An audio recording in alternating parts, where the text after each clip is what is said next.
আসসালামু আলাইকুম রহমতুল্লাহি ওয়া আশা করি আল্লাহ সুবহানাল্লাহু তাআলার অশেষ মেহেরবানিতে আপনারা সকলেই ভালো আছেন। সম্মানিত দর্শক মণ্ডলী, বারমুডা ট্রায়াঙ্গল সম্পর্কে আমরা অনেকেই অনেক কিছুই জানি, তবে আমাদের মনে প্রশ্ন জাগতে পারে দাজ্জালের সাথে বারমুডা ট্রায়াঙ্গলের সম্পর্ক কি? দাজ্জাল কি পানির নিচ থেকে বের হবে, কিংবা দাজ্জালের সাথে পানির কি সংযোগ? তাহলে আসুন আমরা এ সম্পর্কে কোরআন এবং হাদিস থেকে জেনে আসি। হযরত ফাতেমা বিনতে কায়েস রাদিয়াল্লাহু আনহু হতে বর্ণিত, তিনি বলেন, আমি মসজিদে গমন করে নবী সাল্লাল্লাহু আলাইহি সাল্লামের সাথে নামাজ আদায় করলাম। আমি ছিলাম মহিলাদের কাতারে। তিনি নামাজ শেষে হাসতে হাসতে মেম্বারে উঠে বসলেন। প্রথমেই তিনি বললেন, প্রত্যেকেই যেন তার আপন আপন জায়গায় বসে থাকে। অতঃপর তিনি বললেন, তোমরা কি জানো আমি কেন তোমাদেরকে একত্রিত করেছি?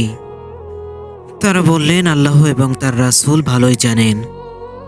অতঃপর তিনি বললেন, আমি তোমাদেরকে এই সংবাদ দেওয়ার জন্য সবাইকে একত্রিত করেছি যে তামিমদারি ছিল একজন খ্রিস্টান লোক।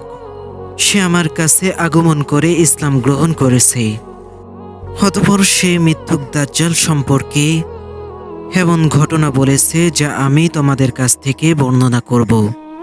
লাখম ও জুজাম গোত্রের ৩০ জন লোক একসাথে করে সাগরে ভ্রমণ করেছিলেন। দুর্যোগপূর্ণ আবহাওয়ায় শিকার হয়ে ১ মাস পর্যন্ত সবাই তারা সাগরেই ছিল। অবশেষে তারা সাগরের মাঝখানে একটি দ্বীপের অবতরণ করল। দ্বীপের ভেতরে প্রবেশ করে তারা মোটা মোটা এবং প্রচুর চুল বিশিষ্ট একটি অদ্ভুত প্রাণীর সন্ধান পেল। চুল দ্বারা সমস্ত শরীর আবৃত থাকার কারণে প্রাণীটির সম্পর্কে সক্ষম হলো না জানতে। তারা বলল, অকল্যাণ হোক তোমার, কে তুমি? সে বলল, আমি সংবাদ গ্রহণকারী গোয়েন্দা। তারা বলল, কিসের সংবাদ গ্রহণকারী? অতঃপর প্রাণীটি দ্বীপের মধ্যে একটি ঘরের দিকে ইঙ্গিত করে বলল, হে লোক সকল, তোমরা ওই ঘরের ভিতরে অবস্থানরত লোকটির কাছে চলে যাও।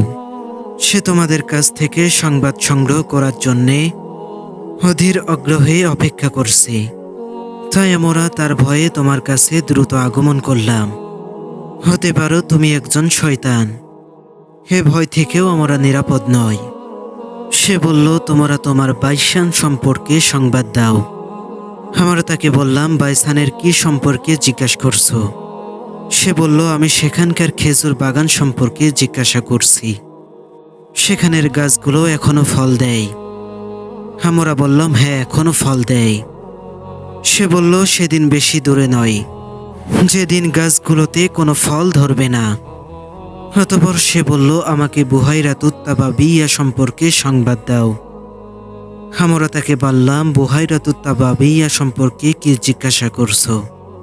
সে বলল, আমি জানতে চাই সেখানে কি এখনো পানি আছে। আমরা বললাম, সেখানে প্রচুর পানি আছে। সে বলল, অচিরেই সেখানকার পানি শেষ হয়ে যাবে। সে পুনরায় বলল, আমাকে জোগাড় নামক ঝর্ণা সম্পর্কে সংবাদ দাও। আমরা তাকে বললাম, সেখানকার কি সম্পর্কে তুমি জানতে চাও? সে বলল, আমি জানতে চাই সেখানে কি এখনো পানি আছে। লোকেরা কি এখনো সে পানি দিয়ে চাষাবাদ করছে? আমরা বললাম, সেখানে প্রচুর পানি রয়েছে। লোকেরা সে পানি দিয়ে চাষাবাদ করছে। সে আবার বলল, আমাকে উম্মতি নবী সম্পর্কে জানাও। আমরা বললাম, সে মক্কায় আগমন করে বর্তমান মদিনায় হিজরত করেছে। সে বলল, আরবরা কি তার সাথে যুদ্ধ করেছে? আমরা বললাম, হ্যাঁ, অবশ্যই আরবরা তার সাথে যুদ্ধ করেছে। সে বলল, তার ফলাফল কি হয়েছে? আমরা তাকে সংবাদ দিলাম যে পার্শ্ববর্তী আরবদের উপর তিনি জয়লাভ করেছেন। ফলে তারা তার আনুগত্য স্বীকার করে নিয়েছে। সে বলল, তাই নাকি? আমরা বললাম, তাই। সে বলল, তার আনুগত্য করাই তাদের জন্য ভালো। কিন্তু এখন তোমরা আমার কথা শোনো। আমি হলাম দাজ্জাল। অচিরেই আমাকে বের হওয়ার অনুমতি দেওয়া হবে। আমি বের হয়ে ৪০ দিনের ভেতরে পৃথিবীর সমস্ত দেশ ভ্রমণ করব।